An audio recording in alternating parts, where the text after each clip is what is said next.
పంచాయతీరాజ్ మరియు గ్రామీణాభివృద్ధి గౌరవ ఉప ముఖ్యమంత్రి శ్రీ కె పవన్ కళ్యాణ్ గారి నాయకత్వంలో ఆంధ్రప్రదేశ్ గ్రామీణ ముఖ చిత్రం రూపాంతరం చెందుతోంది.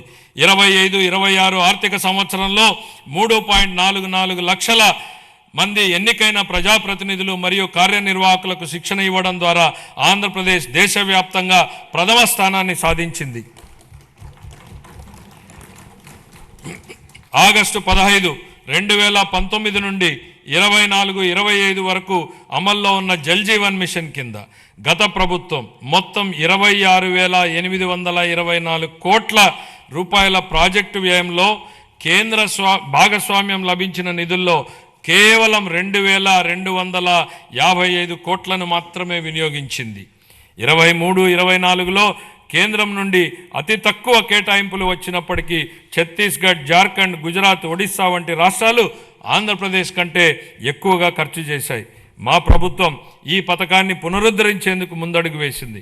మా విజ్ఞప్తిని స్వీకరించి పథకం గడువుని 28 వరకు పొడిగించిన భారత ప్రభుత్వానికి మా కృతజ్ఞతలు.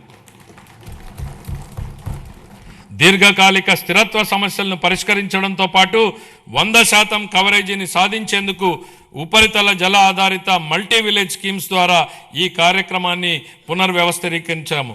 ప్రతి వ్యక్తికి 55 లీటర్ల తాగునీటి సరఫరాను చేసే విధంగా దిశగా చర్యలు తీసుకోవడం జరుగుతోంది.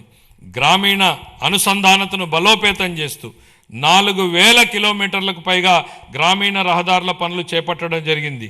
వీటిలో అనేక పనులు పూర్తి చేయడం జరిగింది. మిగతా పనులు ముగింపు దశలో ఉన్నాయి.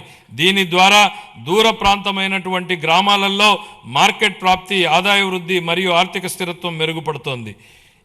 శాస్కీ కింద 2,123 కోట్లను కేటాయించడం జరిగింది. 26-27 ఆర్థిక సంవత్సరానికి పంచాయతీ రాజ్ మరియు గ్రామీణాభివృద్ధి శాఖకు 22,942 కోట్లను కేటాయించాలని నేను ప్రతిపాదిస్తున్నాను.